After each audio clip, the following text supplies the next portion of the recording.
Siema, tu wahacz. Rzeczywistość jest taka, że pomimo spoglądania w elektryczną przyszłość, teraźniejsze wyniki sprzedaży wciąż opierają się o samochody spalinowe, dlatego Volvo pomimo słusznego 8-letniego rynkowego stażu nie wysyła jeszcze swojego bestsellera XC60 na emeryturę, tylko zafundowało mu kolejny lifting. Sprawdźmy, co się zmieniło i jak ten model wypada po modyfikacjach. Powiedziałem kolejny, ponieważ XC60 poprzednią kurację odświeżającą przeszła kilka lat temu i miała ona z grubsza podobny charakter co aktualnie, to znaczy producent skupił się na drobniejszych zmianach zamiast stawiać na rewolucję. Jest to w sumie zrozumiałe, ponieważ omawiany model od lat jest bestsellerem Volvo i skąd się to bierze, dlatego wprowadzanie dużych modyfikacji niekoniecznie było tu konieczne.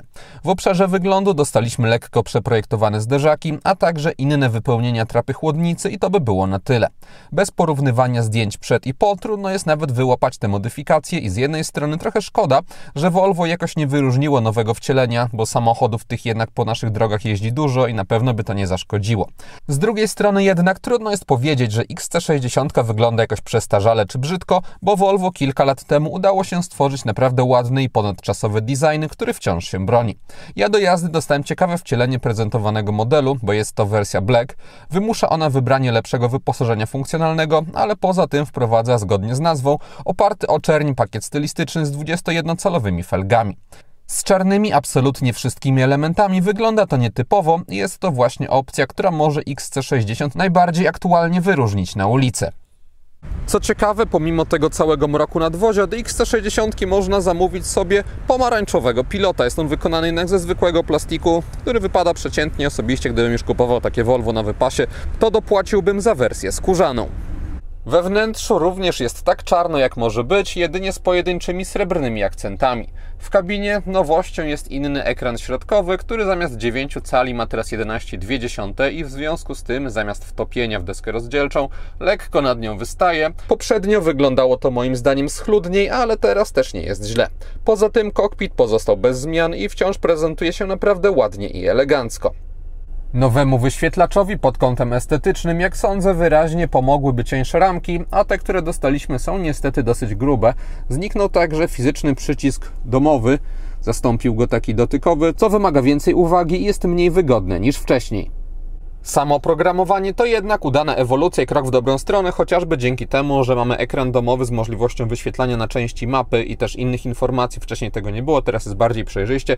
Ta mapa działa tak samo jak na smartfonie z aktualnością ruchu drogowego, z informacjami o korkach, czy też możliwością wyszukiwania tras, więc jest to bardzo wygodne. Nie trzeba łączyć się z Android Auto i Apple CarPlay, aby mieć tę funkcjonalność. Jest także asystent głosowy oraz możliwość pobierania po zalogowaniu różnych aplikacji. Można mieć na przykład inną mapę Waze, więc to naprawdę jest fajne rozwiązanie. Całość działa też szybko, mamy bardzo dobrą jakość wyświetlonego obrazu, ale nie jest też idealnie, to znaczy jest lepiej względem tego poprzedniego systemu przedliftingowego już zintegrowanego z usługami Google, ale względem tego jeszcze starszego Volvo Sensus na przykład nie jestem fanem ustawień, ponieważ są one zbyt zakopane gdzieś tutaj różne rzeczy, dosyć podstawowe nawet związane z sterowaniem samochodu. Też te kategorie są takie, że najpierw trzeba się przewijać góra-dół, później jeszcze trzeba wchodzić głębiej, żeby do tej kategorii jeszcze głębiej się dokopać. Kiedyś mieliśmy takie przełączniki na jednym z ekranów domowych, tych najważniejszych funkcji. Teraz to zniknęło, więc jest to mniej wygodne, no ale wciąż w tych takich podstawowych zastosowaniach, o ile nie sięga się często do tego menu, a nie trzeba aż tak często, ten system działa dobrze.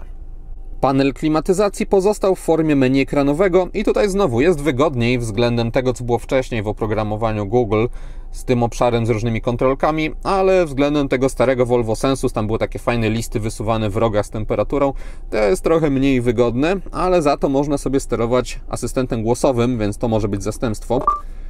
Ustaw temperaturę po stronie pasażera na 19 stopni. W porządku. Ustawiam temperaturę po stronie pasażera. Już całego zdania nie musimy słyszeć. W każdym razie on bardzo dobrze rozumie mowę, więc to jest pewne zastępstwo, że nie trzeba specjalnie nawet do tych podstawowych rzeczy sięgać do ekranu. Panel klimatyzacji taki pełny wygląda tak. Można sobie również w nim analizować jakość powietrza i ta analiza może być całkiem dokładna.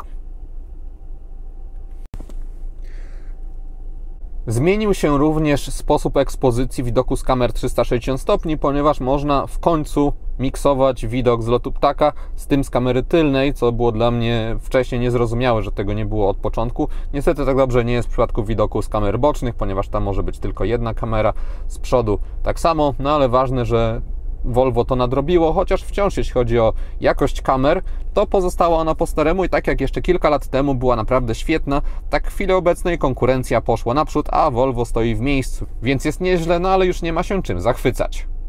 Decydując się na wyposażenie akcesoryjne, to co dzieje się za samochodem, śledzić może również jeszcze jedna kamera i przesyłać obraz do lusterka wewnętrznego, elektronicznego.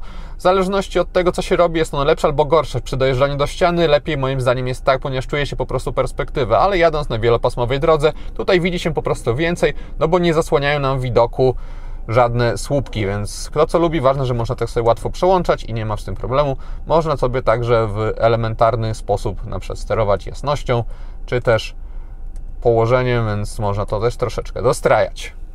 Wracając w okolice ekranu głównego, to pod nim po staremu mamy sterowanie multimediami oraz odparowywaniem szyb w formie fizycznej, ale zmieniło się to, co jest jeszcze niżej, ponieważ tutaj jest teraz indukcyjna mata do ładowania, która dotychczas ukryta była tutaj, teraz jej nie ma, dzięki czemu więcej wygospodarowano miejsca na uchwyty, na kubki, też dodatkową przestrzeń, żeby coś sobie wsadzić. Mamy także tutaj złącze 12V.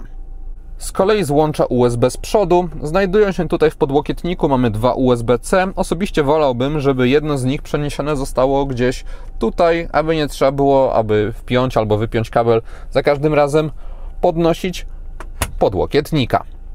Kolejne dwa USB są z tyłu, znowu mamy tylko USB-C oraz taką osłonkę. Nie jestem przekonany, czy nacisk powodowany przez nią od dołu cały czas na te kable będzie optymalny. Na szczęście ten ucisk nie jest jakiś specjalnie duży, no ale wciąż można by to moim zdaniem neutralnie zaprojektować. W sąsiedztwie w wersji Ultra mamy także tutaj sterowanie czterostrefową klimatyzacją. Lifting XC60 na elektronicznych zegarach przyniósł lekkie zmiany graficzne obszarów po bokach na bardziej minimalistyczne, ale pod kątem funkcjonalnym nic się nie zmieniło, co oznacza, że można wyświetlać na środku mapę i to jest ok. Mamy też przejrzysty komputer podróżny i to jest ok. Nie ok jest jednak to, że są to jedyne rzeczy, które mogą się znaleźć pomiędzy tymi tarczami, więc gdy nie ma mapy, to jest tutaj mocno ponuro, nie ma wskazań z systemu audio, tego typu spraw, więc te wszystkie najważniejsze rzeczy wciąż są eksponowane i jest ok. Ale jak na w pełni elektroniczne rozwiązanie, możliwości personalizacji są bardzo skromne. Sterować tym można z prawej strony kierownicy. Normalnie ten krzyżak, gdy nie jest włączony komputer podróżny, służy do obsługi audio. Z lewej strony z kolei obsługuje się asystentów bezpieczeństwa. Jest to wygodnie zaprojektowane, więc nie ma problemów, że Volvo nic z rozmieszczeniem przycisków na kierownicy nie ruszało. Black Edition względem zwykłego XC60 jest trochę droższe, ale nie jakoś dramatycznie, bo gdy w konfiguratorze osobno dodałem 21-calowe felgi, lakier metalik i ciemniejszy, ale nie aż tak czarny pakiet stylistyczny, to różnica w cenie wynosiła niespełna 8000 zł. To wciąż dużo, ale w świetle tego, że wersja Ultra XC60 to i tak wydatek w okolicach 300 000 zł, to nie brzmi to aż tak strasznie, biorąc pod uwagę proporcje obu kwot. A i tak mówię tutaj o samochodzie z bazowym układem napędowym, bo wybierając mocniejszy hybrydy plug-in trzeba liczyć się z podwyżką tej kwoty aż o 30 albo 60 000 zł. Z kolei chcąc wydać jak najmniej za XC60, przyszykować trzeba 220 000 zł za wersję Essential, ale takiej konfiguracji bym nie polecał, bo decydując się na auto z wyższego segmentu, osobiście chciałbym mieć na pokładzie chociażby takie rzeczy jak dostęp bezkluczykowy czy czujniki parkowania z przodu. Oczywiście Essential to nie jest jakiś golas, bo mamy tam światło LED, kamerę cofania czy adaptacyjny tempomat i sporo innych elementów wyposażenia, więc nie jest źle i jeździć się da, ale jednak później można żałować braku niektórych rzeczy przy wciąż nie najniższej wyjściowej cenie samochodu. Dalsze w cenniku Core wymienione braki uzupełnia, dodaje też chociażby elektrykę klapy bagażnika, a ponieważ kosztuje od podstawy jedynie 5000 zł więcej, to od niego zacząłbym rozważania nad XC60, dokładając ewentualnie później jeden lub kilka opcjonalnych pakietów zawierających najistotniejsze rzeczy według indywidualnych preferencji. Dalej w cenniku mamy dużą lukę i po niej występuje wersja Plus z już znacznie lepszym wyposażeniem, z elektryką foteli z pamięcią, systemem półautonomicznej jazdy, filtrem powietrza w kabinie, bardziej kompleksowym dekoracyjnym oświetleniem tej kabiny, czy systemem audio Harman Kardon.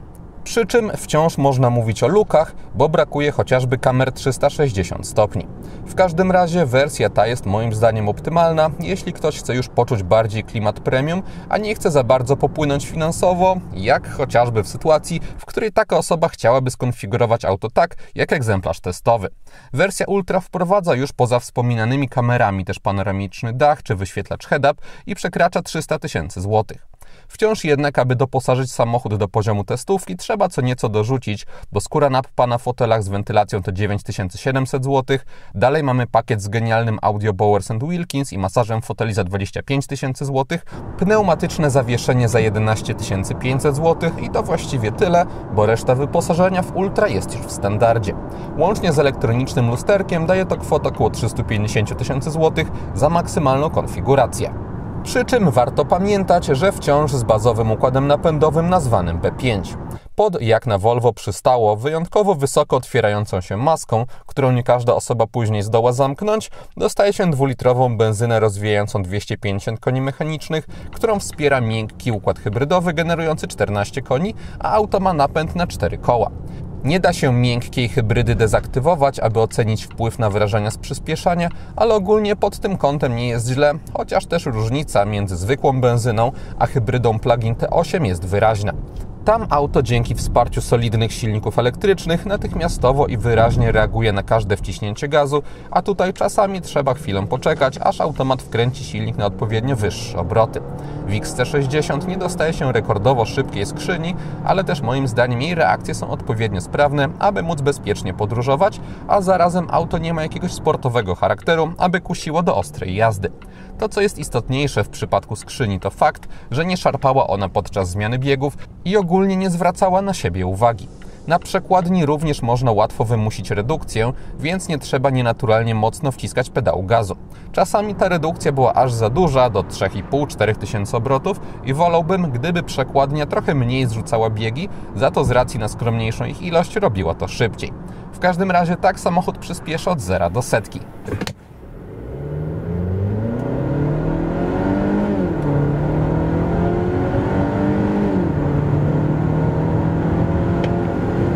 A tak od 90 do 140 km na godzinę.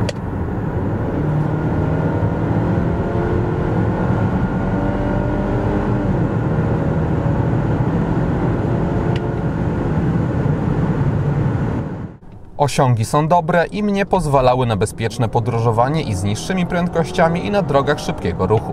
Silnik w trakcie spokojnej jazdy i utrzymywania prędkości ma bardzo kulturalny dźwięk i czasami nawet akustycznie trudno jest wychwycić, że pracuje. Podczas przyspieszania jest gorzej i zwłaszcza przy prędkościach miejskich bardziej daje o sobie znać. Jeśli chodzi o spalanie, to w Warszawie samochód potrzebował około 9–10 litrów na 100 km. Na zwykłych drogach poza miastem były to okolice 7–7,5 litra, a na ekspresówkach 8,5 litra, zatem jak na takie nadwozie i napęd na 4 koła jest akceptowalnie. Całościowo B5 w XC60 jest moim zdaniem wystarczającą dla większości osób jednostką napędową. Jeśli ktoś często jeździ po mieście i ma swoje gniazdko w garażu do ładowania, to hybryda plug-in T6 350 koni może być warta rozważenia, a jeśli ktoś nie patrzy na pieniądze, to wtedy T8 o mocy 455 koni mechanicznych na pewno nie zawiedzie pod kątem dynamiki. Ja, użytkując auto głównie z jego naturalnym według mnie przeznaczeniem, to znaczy do jazdy w dłuższe trasy, pewnie zadowoliłbym się bazową B5.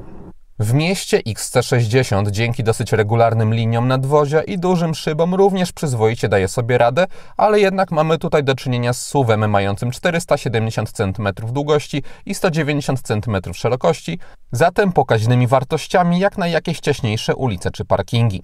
Dodatkowo testowane Volvo ma spory promień skrętu, na szczęście obracanie kierownicą przy niskich prędkościach jest lekkie, a reakcje rozsądnie żwawe.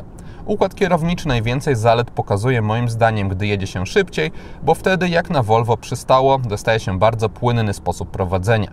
Czuje się podczas jazdy, że taka charakterystyka po prostu miała tutaj być, aby samochodem jeździło się przewidywalnie i neutralnie, a pod tą warstwą upłynnienia nie czuje się jakichś gumowych reakcji czy luzów. Ogólnie jak na podwyższonego SUV-a styl jazdy XC60 jest moim zdaniem bez zarzutu. Testowany egzemplarz wyposażony został we wspominane adaptacyjne zawieszenie, które skanuje drogę przed samochodem i na tej podstawie dostraja pracę poszczególnych amortyzatorów, też przy wysokich prędkościach obniża lekko zawieszenie. Trudno jest mi ocenić, w jakim stopniu wpływa to na odczucia, bo egzemplarza bez tego dodatku nie miałem do porównania, ale muszę przyznać, że z adaptacyjnością samochód naprawdę skutecznie, aż nadspodziewanie jak na 21-calowe felgi, radził sobie z nierównościami. Nie jest to typowy kanapowóz nastawiony na miękkość, tylko bardziej zbalansowany, aby też sztywniej zachowywał się w zakrętach, ale nawet na gorszych drogach nie było dobijania albo hałasów, zatem myśląc o XC60 na wypasie, można moim zdaniem rozważyć dopłacenie do tego dodatku. Zawieszenie można także sztywnić, podobnie jak sposób pracy kierownicy. Ja podróżowałem na ustawieniach neutralnych i było to dla mnie ok. Dostępny jest też tryb przystosowujący auto do podróży po nieutwardzonych drogach. Ogólnie XC60, które dostałem, jest pokazem tego, co może ten samochód zaoferować najlepszego, ale też kwota, którą trzeba za to zapłacić, jest konkretna. Schodząc na ziemię do okolic 225 000 zł i wersji Core, samochód można mieć także za 2342 zł netto miesięcznie w leasingu operacyjnym w ofercie partnera Wahacz TV firmy Carlis Polska. Rata taka możliwa jest przy 20% wpłacie własnej, 4-letnim okresie leasingu i 30% wykupie końcowym. Dodatkowo widzowie kanału po wpisaniu w uwagach do zamówienia Wahacz Free mogą mieć darmowe dostarczenie auta do siebie. Link do oferty wrzuciłem w opisie filmu. Dekoracyjne oświetlenie we wnętrzu XC60 utrzymało dotychczasowy charakter. Mamy rozproszone źródła światła w klamkach, w drzwiach, przestrzeniach na nogi, to kiepsko widać w kamerze, ale gołym okiem tworzy to przyjemny, taki nienachalny, ale odczuwalny klimat przez to, że jest dosyć jasno dzięki mnogości tych źródeł światła. Najbardziej efektownym elementem jest podświetlona dźwignia zmiany biegów. Można sterować jedynie intensywnością oświetlenia, nie można nic ruszać, jeśli chodzi o kolorystykę. Tak samo sytuacja wygląda, jeśli chodzi o barwę przycisków i przełączników, ponieważ tam mamy niezmienny biały kolor, co jeszcze potęguje ten taki neutralny, ale też, tak jak wspominałem, przyjemny nastrój, który tutaj panuje, gdy jest ciemno. Wszystkie przyciski i przełączniki doczekały się swojego źródła światła.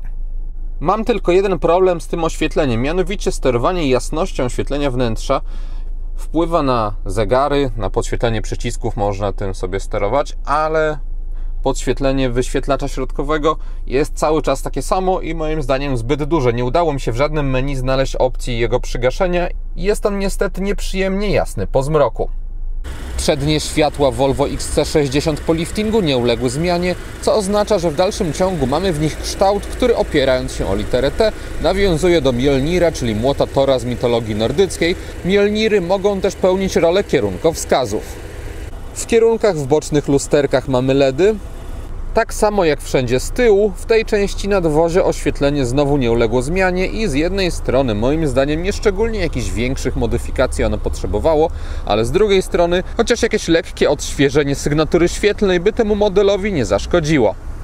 Brak zmian w przednich lampach pociągnął za sobą także pozostawienie po staremu technologii adaptacyjnej i zamiast stosowanych w nowych modelach, ale też w większym XC90 po ostatnim liftingu, matrycowych LEDów, mamy tutaj dotychczasowe rozwiązanie oparte o dwie boczne strefy, które mogą się skręcać, aby dopasowywać krawędzie świetlnego tunelu.